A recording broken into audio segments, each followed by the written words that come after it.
ملګرو ملتونو د طالبانو لخوا د میرمنو سیستماتیکه ځپنه وغندله. په سلامونه هرکلی کوم که غواړئ چې بشپړ معلومات ترلاسه کړئ نو تر پایه راسره اوسئ. د ملګرو ملتونو د بشري حقوقو د ادارې کمشنر په افغانستان کې د طالبانو لخوا د میرمنو او نجونو سیستماتیکه ځپنه وغندله او ویل چې په دې هیواد کې میرمنې د ناوړه حالت سره مخ دي.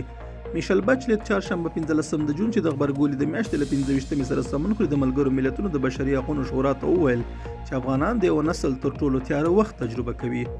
سره له دې چې طالبانو ژمنه کړې چې د میرمنو حقوقو په ګډون بشري حقوقو ته درناوی کوي، خو د ملګرو ملتونو د چارواکي د طالبانو لخوا جنسي نابرابري وغندله.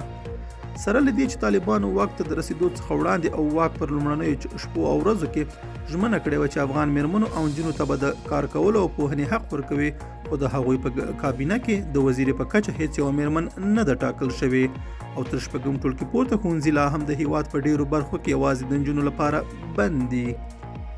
طالبانو د سفر کولو پر وخت هم پر میرمنو محدودیتونه لګولي چې نړیوالې ټولنې په پراخه توګه غندلې دي. میرمن بچلت چې د همدې روان کال 2022 د مارچ په میاشت کې افغانستان ته تللې وه، د ملګرو ملتونو د بشر حقوقو شورا ته وویل چې د افغان میرمنو سره په لیدو کاتو کې هغوی ورته ویلي چې د ټولو ستونزو سره خپل حقونه غواړي. بچلت زیاته کړه چې د افغان میرمنو حالت خورا خراب دی.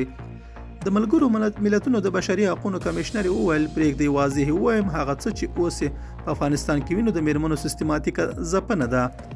میرمن بچلت ټینګار وکړ چې د میرمنو په تګ راتګ شدیدو محدودیتونو تقریبا د هغوی ژوند په ټولو چارو کې منفي اغیز کړی چې روغتیايي خدماتو او بشري مرستو د میرمنو او د هغوی د اولادونو لاسرسی هم پکې شامل دي. د ملګرو ملتونو د چارواکي همدارنګه وویل که د افغان میرمنو غږ وانه اوریدل شي، افغانستان به ونه شي کړلی چې د روان کړکېچ لپاره د حل لار ومومي. دا زموږ نننی چمتو شوی مطلب. تر بیا ښه وخت او ښې چارې.